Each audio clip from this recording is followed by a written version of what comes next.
Ang feng shui ay tungkol sa balanseng kaayusan sa ating tahanan at kapaligiran. Sa katunayan, ang mga prinsipyo ng feng shui ay maaaring baguhin ng anumang lugar. Pag-usapan natin ang isang partikular na elemento ng feng shui na naging usap-usapan kamakailan, ang mga salamin. Ito ang ilan sa mga tips sa paggamit ng salamin sa inyong bahay. Maglagay ng salamin sa dining room. Sa tradisyonal na feng shui, ang dining area ay nauugnay sa kayamanan at itinuturing itong wealth vault. Ang salamin ay may kapasidad na palakihin ang isang espasyo na nangangahulugang tumataas ang iyong wealth vault. Gumamit ng mga salamin upang maaninag ang mga magagandang tanawin mula sa iyong bintana.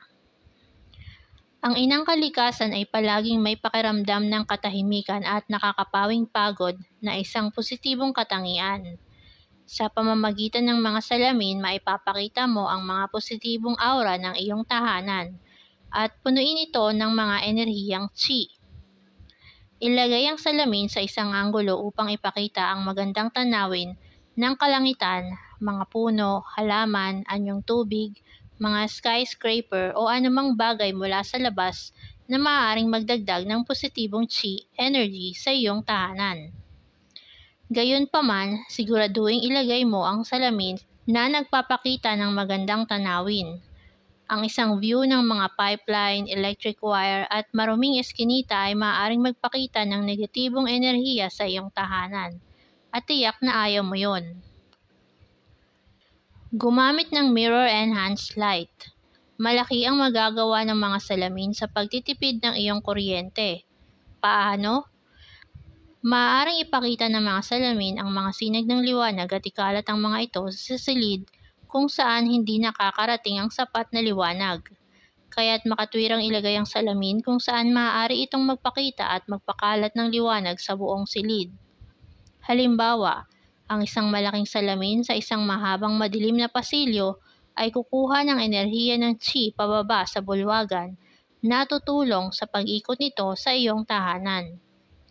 Inirerekomenda namin ang paggamit ng sikat ng araw, ngunit kung hindi available ang sikat ng araw, magagawa rin ng liwanag mula sa mga ilaw ang effects.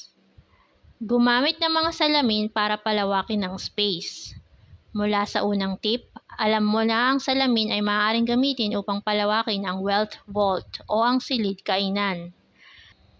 Ang parehong paraan ay maaaring gamitin upang simbolikong palawakin ang mga nawawalang bahagi ng iyong lugar sa bagwa. Ibig sabihin, kung ang southwest na sulok ng iyong bahay ay nawawala o kulang, ang paglalagay ng salamin doon ay maaaring mapalawak ang lugar na iyon.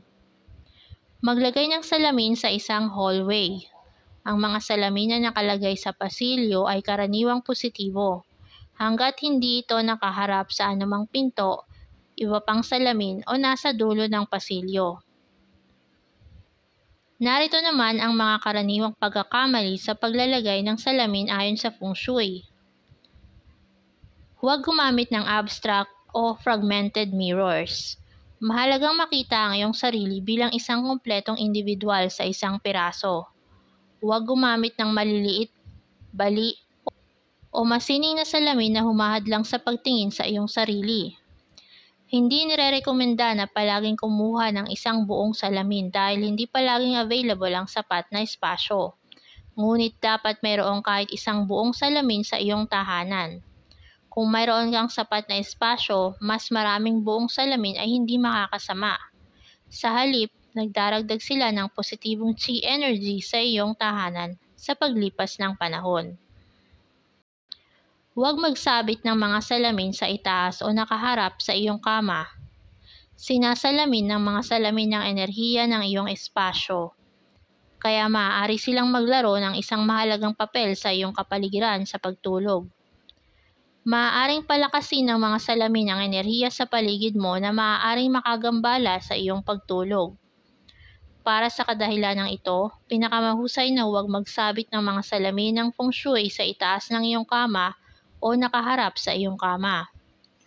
Ang paglalagay ng salamin sa itaas ng kama ay ang pinakamasamang ideya dahil maaari nitong hayaang makatakas ang enerhiya ng qi habang natutulog ka. Maaari mong ilipat ang mga salamin sa sala o mga pasilyo kung hindi mo maaalis ang salamin sa kwarto. Maaari mong takpan ang salamin ng tela upang makatulog ka ng mapayapa habang pinapanatili ang magandang enerhiya sa silid. Huwag magsabit ng salamin na nakaharap sa pinto. Sigurado ako na walang gustong magulat sa sarili nilang refleksyon pagkapasok nila sa kanilang tahanan. Kapag pumasok ka sa iyong bahay, ang paglalagay ng salamin sa loob ng 5 talampakan na nakaharap sa pinto ay isang masamang idea. Higit pa rito, ang iyong vital chi energy ay tatalbog sa labas ng pinto. Pagkatapos, magmumuni-muni sa salamin. Iyon ang huling bagay na gugustuhin ng sinuman.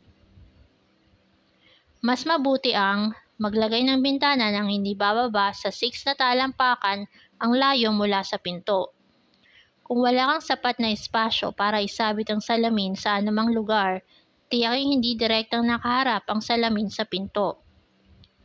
Iwasan ang baluktot o lumang salamin. Kapag nagsasabit ng salamin, mahalagang tandaan na dapat malinis. Kung ang iyong salamin ay may luma o baluktot na ibabaw, maaring kailangan mong pag-isipang palitan ito. Ang luma at baluktot na salamin ay hindi magandang idea.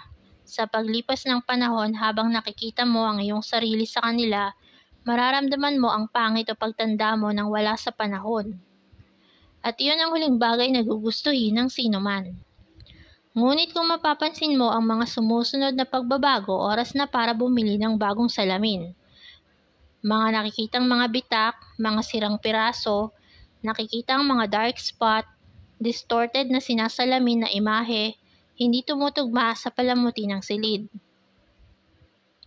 Iwasan ang mirror-facing stove.